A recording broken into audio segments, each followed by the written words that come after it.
Hello guys, வணக்கம். This is Ambaseelan. இன்னைக்கு நம்ம என்ன பார்க்க போகிறோம் அப்படின்னா, ஒரு ட்ரேடுக்கு எப்படி ஸ்ட்ரைக் செலக்ட் பண்ணும் அப்படிங்கிறது தான் என்டையராக இந்த வீடியோவில் பார்க்க போகிறோம்.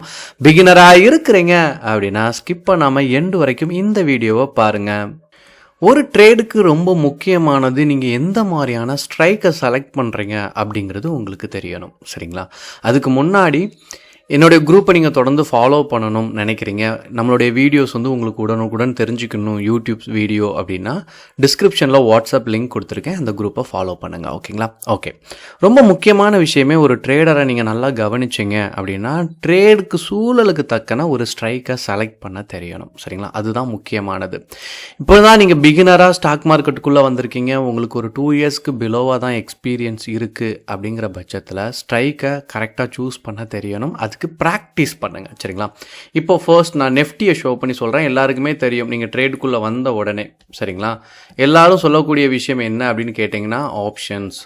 ரொம்ப ஃபேமஸான ஒன்று ஆப்ஷன் அப்படின்னு எடுத்துக்கிட்டீங்க அப்படின்னா, சரிங்களா, என்எஸ்சி வெப்சைட் வந்துட்டு ஆப்ஷன் கிளிக் பண்ணுங்கள், ஆப்ஷன் செயின் என்ன அப்படிங்கிறத தெரிஞ்சுக்கணும், சரிங்களா? இப்போது நெஃப்டி எவ்வளோவில் ட்ராவல் ஆகிட்டுருக்கு அப்படின்னு தெரியணும். 25,673 ட்ராவல் ஆகிட்டுருக்கு. 25,000 அப்படி ரவுண்டு ஃபிகராக நீங்கள் செலக்ட் பண்ணிடுங்க, ஓகேங்களா?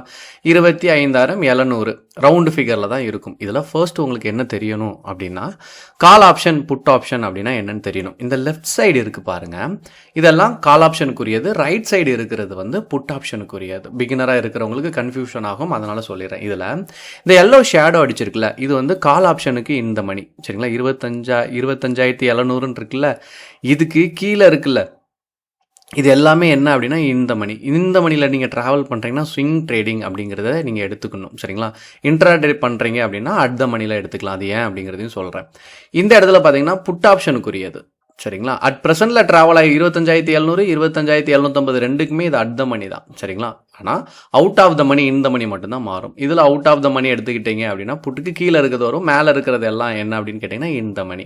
இப்போ இதில் கன்ஃபியூஷன் ஆகும், ஏன் வந்து நான் இப்படி எடுக்கணும் அப்படின்னு ஒரு கேள்வி இருக்கும். இப்போது ஒரு தக்காளி வியாபாரம் எடுத்து போனீங்க, தக்காளி தான் ரொம்ப ஃபேமஸ். தக்காளியை பொறுத்த மட்டும் பெங்களூரில் ஒரு ரேட் இருக்கும், பெங்களூர் தக்காளி அப்படின்னு சொல்லி நீங்கள் கேள்விப்படுவீங்க, சரிங்களா? இப்போது தமிழ்நாட்டில் பொறுத்த மட்டும் என்ன இருக்குது, தக்காளியோட ரேட் ஹையாக இருக்குது. இப்போ பெங்களூர்லேருந்து தக்காளி வர வச்சா நம்ம ஒரு வியாபாரி, சரிங்களா? அப்போது என்ன பண்ணுறோம், அங்கேருந்து தக்காளி வந்தால் கம்மியான ப்ரைஸில் நமக்கு கிடைக்கும், மக்களுக்கு சர்வீஸ் ஓரியன்டாக கம்மியான ரேட்டு கொடுக்கலாம் அப்படின்னு நீங்கள் நினைக்கிறீங்க. நீங்கள் ஒரு வியாபாரியாக இருக்கிறீங்கன்னா இதை எதில் எடுத்துகிட்டு வரீங்க அப்படிங்கிறது ரொம்ப முக்கியம். இதை நீங்கள் ஃப்ளைட்டில் எடுத்துகிட்டு வரீங்களா, இல்லை அப்படின்னா ஒரு ட்ரக்கு லாரி அது மாதிரி இதில் எடுத்துகிட்டு வரீங்களா, இல்லை பை சைக்கிள் அந்த வண்டிக்கு பின்னாடி பார்த்தீங்கன்னா ட்ரையர் மாதிரி இருக்கும், அது மூலமாக எடுத்துகிட்டு வரீங்களாங்கிற கேள்வி. இப்போது ஃப்ளைட்டில் எடுத்துகிட்டு வந்தால் சீக்கிரம் வந்துடும், ஆனால் காஸ்ட் அதிகம், ரைட்டுங்களா? தக்காளியை கொண்டு வந்துடலாம், ட்ரக்கு பிரச்சனை கிடையாது, சரிங்களா? அதுவுமே உங்களுக்கு ஃப்ளைட் 1/2 ஹவரில் கொண்டு வரும், சரிங்களா? ட்ரக்னா ஒரு 2 days எக்ஸாம்பிள் சொல்கிறேன், சரிங்களா? ஒரு 1 days 2 days ஆகலாம், ஏன்னா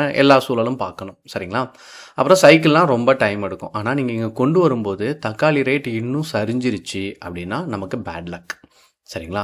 அப்போது இங்கே என்ன நீங்கள் புரிஞ்சுக்கணும் அப்படின்னா மார்க்கெட்டை ப்ரிடிக்ட் பண்ணணும், எவ்வளோ நாளில் இது ட்ராவல் ஆகி மேலே போகும், 25,700 26,000 சீக்கிரம் தொட்டுரும் அப்படிங்கிறத நீங்கள் ப்ரிடிக்ஷன் பண்ணணும். இப்போது அவுட் ஆஃப் த மணி எடுக்கிறோம். இப்போ 25,700 இது கால் ஆப்ஷனுக்குரியதுன்னு வைங்களேன். இதில் அவுட் ஆஃப் த மணி என்ன அப்படின்னா 27,000 25,700க்கு மேலே இருக்கிற இது எல்லாமே என்னது அவுட் ஆஃப் த மணி. 25,750 25,800. இப்போ இதில் ஒரு பிரச்சனை இருக்குது.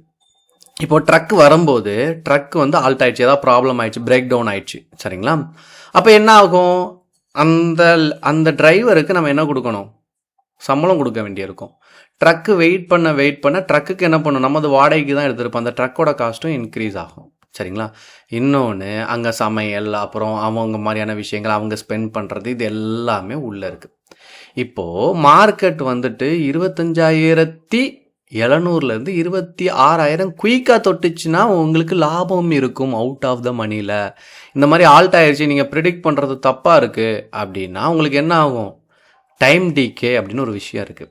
நீங்கள் இந்த ப்ரீமியம் பார்க்குறீங்கள, இது வந்து அவுட் ஆஃப் த மணியில் கம்மியாக இருக்கும், 70 54ன்னு கம்மியாக இருக்குல்ல. அப்போது லேட் ஆகுது, இந்த நீங்கள் நினைக்கிறீங்க என்ன போயிடும் 26,000 போகும்னு நினைக்கிறீங்க, இதனோட ப்ரீமியம் 21 தான். ஆனால் 26,000 சீக்கிரம் ரீச் ஆனால் தான் என்ன இருக்கும், நமக்கு ப்ராஃபிட் இருக்கும். லேட் ஆச்சுன்னா என்ன ஆகும், இதுவே கரையும் ஆட்டோமேட்டிக்காக. அதான் ஆப்ஷனில் இருக்கிற பெரிய பிரச்சனையே. அப்போ நான் எப்படி சார் ஸ்ட்ரைக் செலக்ட் பண்ணணும் அப்படின்னா ரொம்ப சிம்பிள். ட்ரெண்ட் லைன் ட்ரா பண்ணால் உங்களுக்கு தெரியணும். சரிங்களா, காலாக இருந்தாலும் சரி புட்டாக இருந்தாலும் சரி, இதுக்கு அண்டர்லைனிங் அசட் அப்படின்னு சொல்லும்போது நெஃப்டி தான். நெஃப்டியில் நீங்கள் ட்ரா பண்ண கற்றுக்கணும். இதுக்கு தான் உங்களுக்கு நிறைய டூல் தேவைப்படும்.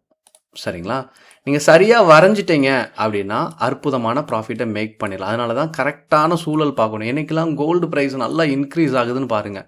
ரெசிஸ்டன்ட் பாயிண்டில் ரீச் ஆகி சப்போர்ட் நோக்கி வருது, கோல்டு ப்ரைஸும் இன்க்ரீஸ் ஆகிட்டு இருக்குது அப்படின்னா என்ன, ஸ்டாக் மார்க்கெட்டில் இருக்க பணத்தை எடுத்து கமாடிட்டி மார்க்கெட்டில் இன்வெஸ்ட் பண்ணுவாங்க. மார்க்கெட் நல்லா சரியும். அந்த நேரத்தில் ஸ்ட்ராட்டஜி யூஸ் பண்ணலாம். இப்போது என்ன நினைக்கிறீங்க, கோல்டு ப்ரைஸ் வந்து டிக்ரீஸ் ஆகுது. சரிங்களா, இப்போ ரீசன்ட் சமயத்தில் பார்த்தீங்கன்னா கோல்டு வந்து இப்போ டிக்ரீஸ் ஆகிட்டு இருக்கு, கீழே இறங்கிட்டு இருக்கு. இப்போது நீங்கள் ட்ரேட் எடுக்கிற இடம் சப்போர்ட்டுன்னு வைங்களேன். ஸோ இது சூப்பரான ஒரு ஸ்ட்ராட்டஜியும் கூட. இப்போது நான் என்ன பண்ணுறேன், எல்லாரும் உங்களுக்கு சொல்லிக் கொடுக்குற என்ன சொல்லிக் கொடுப்பாங்க, இல்லை பிரேக் ஆன உடனே நான் என்ன பண்ணுவேன், ஸ்டாப் லாஸ் போடுவேன்.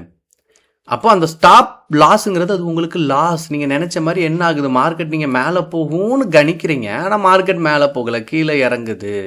அப்போ இந்த லைனிங் கட் ஆச்சுன்னா என்ன ஆகும், கால் ஆப்ஷன் கீழே இறங்கும், லாஸ் வரும். இப்போ எல்லாரும் என்ன பண்ணுவீங்க, ஸ்டாப் லாஸ் ப்ரிஃபர் பண்ணுவீங்க. ஆப்ஷனோட அற்புதமான விஷயமே என்ன அப்படின்னா ஹெட்ஜிங். நான் ஹெட்ஜிங்கிற வார்த்தை என் MBA படிக்கும் போதே எனக்கு ஞாபகத்தில் வந்துச்சு. அதனால தான் என்னால் கனெக்ட் பண்ண முடிஞ்சு. ஸ்டாப் லாஸ் அப்படிங்கிறது வந்து ஸ்டாக்குக்கு தான், அது இன்ட்ராடே நீங்கள் பண்ணுறீங்கன்னா, ஆப்ஷன்ஸ் வந்துட்டிங்கன்னா ஹெட்ஜிங் பண்ணி பழகணும். இப்போ நான் என்ன பண்ணுறேன், சூப்பராக ஒரு விஷயத்தை ஃபாலோ பண்ணுறேன். இதை நான் எடுக்கும்போது இதனுடைய ப்ரீமியம் வந்து 100. சரிங்களா, எக்ஸாம்பிளுக்கு சொல்கிறேன். இதனுடைய ப்ரீமியம் என்னவா இருக்குன்னா 100 இருக்குது. இதனுடைய லோ இப்போ 21,734. ஆனால் நான் என்ன பண்ணுறேன், அவுட் ஆஃப் த மணியில் தான் எடுக்க சொல்லியிருக்கேன். அப்போ மார்க்கெட்டிங் இருக்கும்போது நீங்கள் என்ன பண்ணுவீங்க, ப்ரீமியம் கம்மி, எல்லாரும் அதான் பண்ணுவோம். நார்மலாக இனிஷியலாக உள்ள ஸ்டாக் மார்க்கெட்டில் வரும்போது நம்ம என்ன பண்ணுவோம், ப்ரீமியம் நம்ம வந்து 1,500 2,000 கொடுத்தலாம் நமக்கு வாங்குறதுக்கு பைசா இருக்காது. நம்ம ப்ராக்டிஸில் வந்திருப்போம். ஸ்டாக் மார்க்கெட் நம்பி அவ்வளோ அமௌண்ட்டு நம்ம இனிஷியல் டைமில் இன்வெஸ்ட் பண்ணுவேன். அப்போ நான் என்ன பண்ணுவேன், 23,895 தான் என்ன பண்ணுவேன், அவுட் ஆஃப் த மணி, இந்த இடத்துல ட்ராவல் ஆகிட்டு இருக்கும்போது. அப்போ நான் இதை சப்போர்ட்டாக கன்சிடர் பண்ணுறேன். இப்போ என்ன ஆகுதுன்னா, மார்க்கெட்டில் கால் ஆப்ஷனை என்ன பண்ணிட்டேன், பை பண்ணிட்டேன். 23,895. இதனுடைய ப்ரீமியம் வந்துட்டு 100 அப்படின்னு வச்சுப்போம். சரிங்களா, 100ல் இருக்குது. இப்போது நீங்கள் நினச்ச மாதிரி மார்க்கெட்டு கீழே போயிடுச்சுன்னா என்ன பண்ணணும், புட் ஆப்ஷனையும் பை பண்ணணும். அது எவ்வளோவில் பண்ணணும், ஒரு 50 ரூபா இருக்கிற ப்ரீமியமை பாருங்கள். இப்போ நீங்கள் பை பண்ணிட்டீங்க, ஓகேவா. இப்போ என்ன ஆகும் அப்படின்னா, மார்க்கெட் இந்த இடம் சப்போர்ட்னு கன்சிடர் பண்ணியிருக்கீங்க. அப்போ நீங்கள் நல்லா ட்ராப் பண்ணியிருக்கீங்க. அப்போ இந்த இடத்த கட் பண்ணிச்சுன்னா இன்னும் ஃபால் நிறையா கீழே வரும். இங்கே வந்து ஒரு 500 பாயிண்ட் கீழே போயிருச்சு அப்படின்னா என்ன ஆகும், இந்த கால் வந்து 100லேருந்து 0 ஆயிரும். சரிங்களா, இது என்ன ஆகும், 500 பாயிண்ட் மேலே போய் 550ல் நிற்கும். ரைட்டுங்களா, ப்ரிடிக்ஷன் சரியாக இருக்கணும், லிக்விடிட்டி நல்லா இருக்கணும், நினச்சது சீக்கிரம் நடக்கணும். நடந்துச்சுன்னா இந்த மாதிரியான ப்ராஃபிட்டை நீங்கள் மேக் பண்ணலாம். இதில் இந்த 100 பாயிண்ட்டை கழிச்சிருங்க. ஓகேங்களா, ரிமைனிங் 450 பாயிண்ட் என்னவா இருக்கும், ப்ராஃபிட் வந்துடும். சரிங்களா, அப்போது உங்களோட ப்ரிடிக்ஷனை பொறுத்த மட்டும் சீக்கிரம் நடக்கணும் ஸ்டாக் மார்க்கெட்டில். அப்போது ஸ்ட்ரைக் வந்து ஈஸி கிடையாது. ஸ்ட்ரைக் நான் செலக்ட் பண்ணோம் அப்படின்னா ஒவ்வொரு ட்ரேடுக்கும் செலக்ட் பண்ணோம். அப்போது நான் செல்லிங் பண்ணுறேன் அப்படின்னா இந்த மணியில் போங்க. இந்த மணியை பொறுத்த மட்டும் பிரச்சனை கிடையாது. இந்த மணியில் நீங்கள் ட்ராவல் பண்ணுறீங்கன்னா டைம் டிக்கே கம்மியாக இருக்கும். அவுட் ஆஃப் த மணியில் தான் நிறையவே ட்ரேட் எடுப்பீங்க. அவுட் ஆஃப் த மணி நீங்கள் போகிறீங்கன்னா என்ன பண்ணணும், கேர்ஃபுல்லாக பண்ணணும். அதில் ஸ்டாப் லாஸ் போல் ஹெட்ஜிங் மெயின்டைன் பண்ணணும்.